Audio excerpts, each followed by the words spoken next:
What is the best gun caliber for personal self-defense? That's a big question to ask. We'll try to answer it in this video. Of course, we know the best caliber for everybody is the one that you shoot the best, the caliber that you can afford and you can go to the range and get acclimated with, and the caliber that you're most accurate with. Anything is better than nothing. We're going to look at everything from a .22 up to some massive, massive firepower. So this is going to be a cool video. We're going to fly right through this, and what I tried to do was, of all the firepower on the table, is like at least a dozen guns here, I tried to get one of each manufacturer so you can also look at some cool guns. Alright, welcome to weaponseducation.com. Please subscribe. Please tell a friend. Thank you.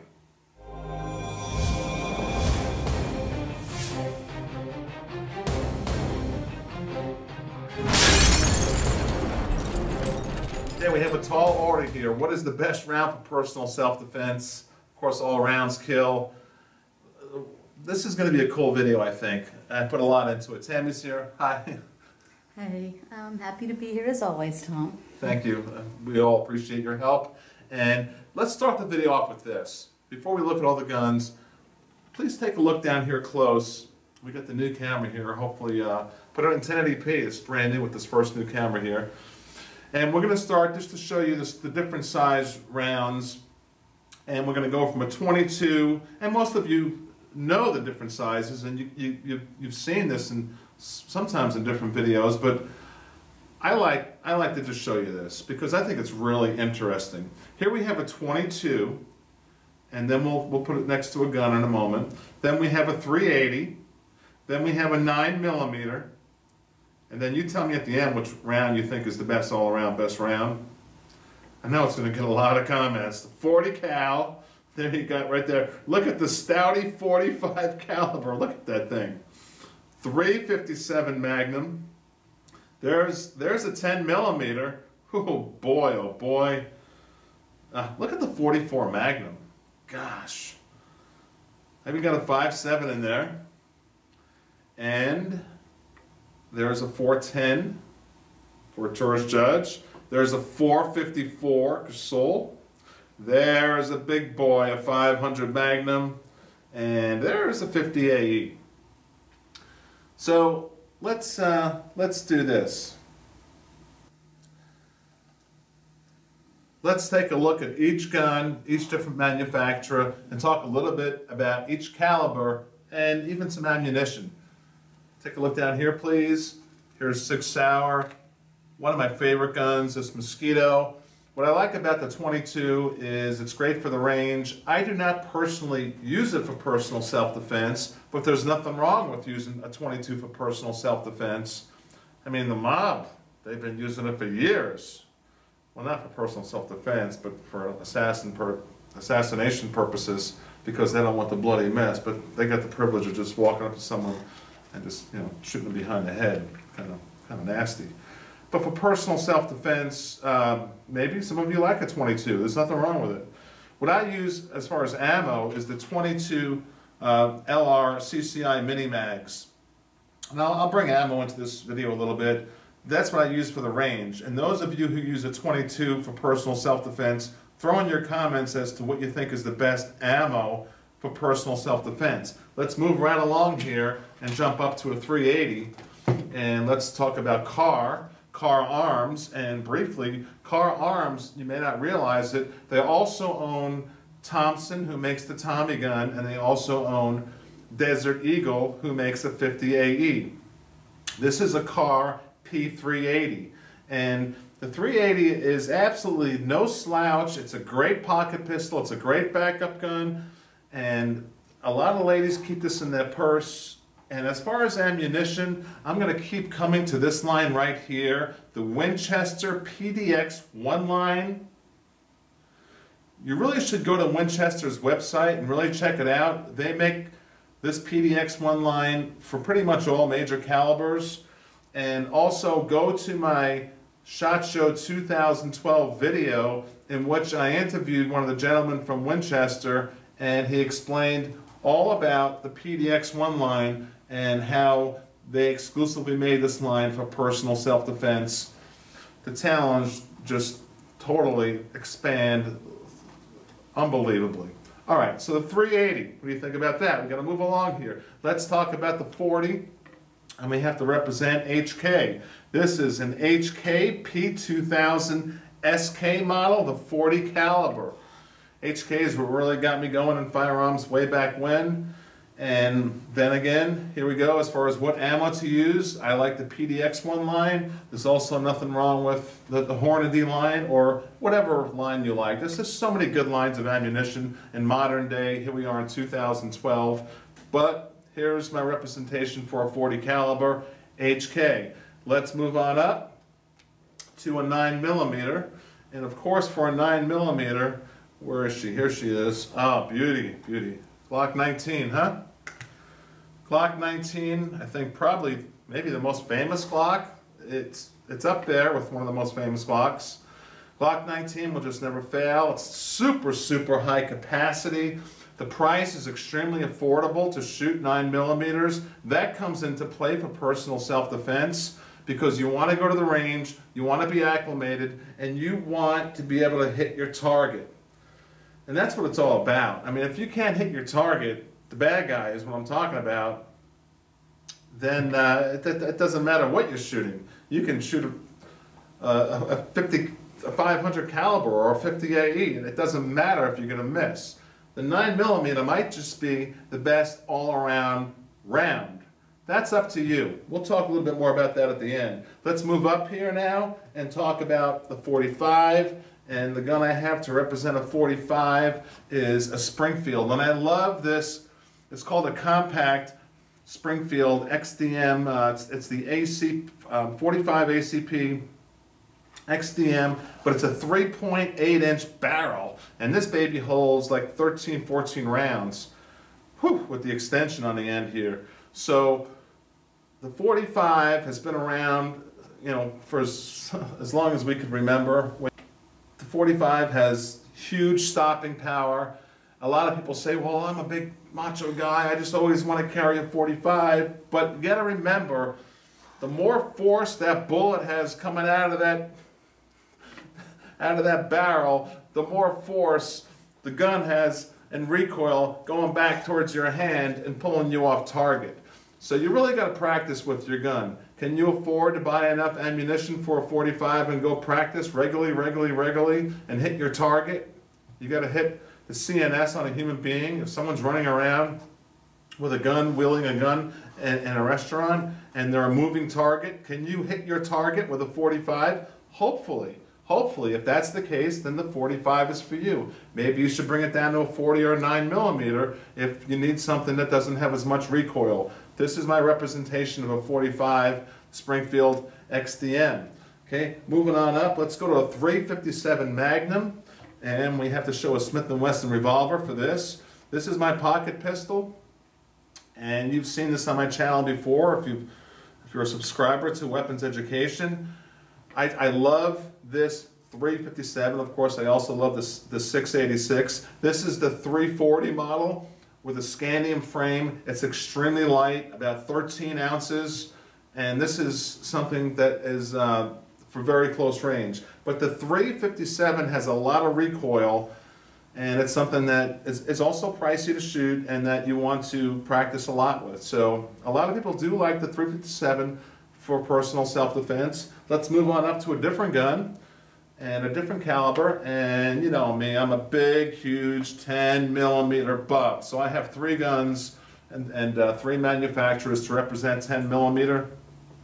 Here's a Colt Delta Elite, still in production today, and there's a huge story behind the 10mm. I've done videos on it. I'll keep doing more videos on the 10mm. I just think this caliber is fabulous.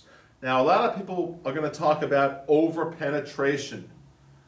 So I'm just going to talk to you about it right now. Over-penetration. Well, if you hit your target and you're using modern-day ammunition, that's going to have a hollow point where the talons are just going to fan out and do their job and hopefully not go more than 10, 12 inches through the human body of the bad guy. Over-penetration is not an issue. but there's a good chance you're going to miss. And that's true with all guns. Let's think about it. I mean, no matter what you're shooting a 22 or you're shooting a 500 Magnum. If you miss the bad guy, you got a problem with where that round is going. So that's why you got to practice so much. But let's keep talking about 10 millimeter. Here's another one here. You can't stop talking about Glock here. 29. I also love the 20. I just pulled out a 29 here to show you. And then another 10 millimeter. We have to represent Kimber. Is this gorgeous, gorgeous 10 millimeter from Kimber. Let me show you both sides of this. Oh my gosh, this Eclipse Custom 2 is one of my favorite 1911s. So the 10 millimeter is a massive round. I carry it, but don't copy me because it's actually, it is a little bit overkill. This is the ammunition I like for the 10 millimeter. You got a close look at that? Okay, double tap. And what does that say? 125 grain, 1,600 feet per second. You realize that? How fast that is? 1,600 feet per second. Let's take a close look at one of these puppies. This is some bad ammo, boy. Oh boy. Look at that. Got a nice close zoom in on that. Beautiful. I like looking at ammo. I like looking at ammo. I like the double tap line all across the board for all calibers, along with the PDX one line for personal self-defense. This is not ammo you're going to shoot at the range and waste a bunch of money on. You'll shoot a couple of magazines to make sure it goes through your gun properly, and after that you just hopefully never have to shoot it again. So I do like double tap and the Winchester Pdx one line. I'm talking about Winchester, also the Ranger series. And they have all different calibers in the Ranger series. Oh boy, that's like a black talon right there, the Ranger. All right, now moving up from a 10 millimeter, a 44 Magnum. Okay, we have Smith & Wesson again here. Where is she? Oh gosh, from the Performance Center. Let's take a look at the 44. Which one? Here she is here. The 44, just an absolutely amazing round. And I do like carrying this 44. Is this the best caliber for personal self-defense? It's up to you. Can you shoot it well? The 44 Magnum is extremely expensive. If there's a negative, and that's also true with a lot of the calibers I'm speaking about, is the price. You always have to look at the price line on these things. Is it too expensive for you to go practice with and get acclimated with? But look at this 44 Magnum with the double tap here. 300 grain bullet at 1,300 feet per second. Get a close look at that, because I know everyone's into these stats here. 1,300 feet per second out of a 44 Magnum, 300 grains. And those of you who are new to guns, grains means the weight of the bullet. That's a heavy bullet. And that's a fast speed at 1,300 feet per second. So the 44 Magnum, is that an option for you for personal self-defense? Maybe close range at home, depends on what you're up to. Yeah, I even got a 5.7 here for you. Look at this baby. Oh gosh. You know what's great about this gun, and I carry it, you've seen me carry it in different videos in my shoulder system, is what's great about it is the lightweight. It's a feather. It's lighter than a Glock. It really is. And this is a 30-round magazine, so you have super high capacity. It comes with two 20-round magazines stock, and then I got a 30-round magazine for it. So I'm carrying 70 rounds with a shoulder holster, which is a bit much. I'm not saying you should do that. I'm just saying you have the opportunity to do it. And before these big, large magazine bands come into play here, large magazine bands come into play, you may want to scoop one of these up, the 5.7. The 5.7 here, here's a close look at the bullet, the round. It's really a trick. I recommend the 27 grain. It's a very small round. And you have to buy proprietary ammunition, which is no big deal. Just go buy 1,000 rounds, and then you're good to go, if you can afford it, or 100 rounds every quarter for a year or two, and then you're stocked up. But this is also like a flamethrower when you shoot it. So you got to keep that in mind. If you're using this for personal self-defense, it's going to shoot a 3-foot flame out of it. Now, moving up, not necessarily moving up, I'm just moving around here. How about a 410? 410, here's a Taurus Judge. We gotta give Taurus some recognition. The Taurus Judge, we love looking at guns. And here's the ammo I recommend. Again, the PDX one line, if you look real close, can you please zoom in on that? You see how it has those 3 plates and then a bunch of BBs? How many is it? 12 BBs and 3 massive plates. So, I mean, you look at the front of that shotgun shell, little 410, it's not a little 410, it's a big shotgun shell out of this.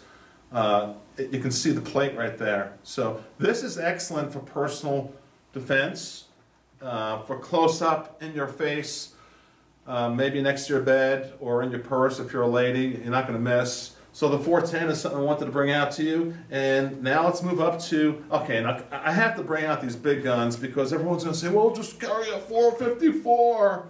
That's a little overkill. I'm just going to say it right now. No. No. The 454, or let's take a look back at the ammunition, please, here, because I want to give you an idea of the difference. And here's the 454 here. See that? Massive, huge. And look at the 500 Magnum. Now, here's the 500. Let's take a look at the gun again. Thank you. And this gun is no longer available. It's the snubby, like 2 3/4 inch barrel. And yes, that is the grips it comes with. This is the Bearer Survival Kit. This is a limited edition that I got the whole kit for. I love this thing. But the recoil on the 454 or the 500 is so incredibly ridiculous that it is not what you want for personal self-defense. Just don't even go there. I mean, unless you want to take out, you know, Godzilla or T-Rex. But if you're gonna use a 500 Magnum for personal self-defense, this is the ammo you might be interested in. Got to talk about ammo a little bit. Winchester Platinum Tip, 400 grain, and then you never know. Look at that. It's even got a silver platinum tip. Silver, even better than silver. You'll definitely take out a werewolf. So if you're gonna hunt werewolves, yeah, carry a 500 Magnum. Otherwise, no, you don't need a 500 Magnum. Let's finish up the video and come up here and take a look at me and talk about one more gun, one more option, and that's a Desert Eagle. And like I said, Carr now owns Thompson, the Tommy gun. You've seen me with my Tommy gun. I've shown you the Carr, and yeah, the Desert Eagle, I do have a carry system for it, and it is one chunk of steel, right about 5 pounds. And here's the round here. It's just huge. No, don't carry a Desert Eagle. Just because I do. I carry it around the property, right, Tammy? Just walk around the property, just because it's kind of cool to carry your collection with you. But no, I'm not going to go out to the mall or something carrying a Desert Eagle 50 AE. But yeah, I like walking around the property with it. It gives you a good workout, you know, makes your neck feel good. The answer is, I think the best answer is, maybe, you tell me. The highest caliber that you can shoot the best, whether it be a 9 or a 40 or a 45, is that the answer? The gun that you're going to carry the most often and that you're going to practice the most with, the gun that you're going to really be able to shoot accurately and hit your target in the CNS, you know, head. Okay, so there you go. Let me know what you think. What is your favorite caliber? There is no end-all answer except for practice, practice, practice, and use your head. Remember, the best safety net is between your ears, in your head. Your brain is the best safety net. And then you can choose what the best caliber is. Checking out Weapons Education. My name is Tom. Please subscribe, please tell a friend, and please share this on Facebook, Twitter, and all that stuff. Favorite the whole video, and let's grow the channel together. Thank you so much.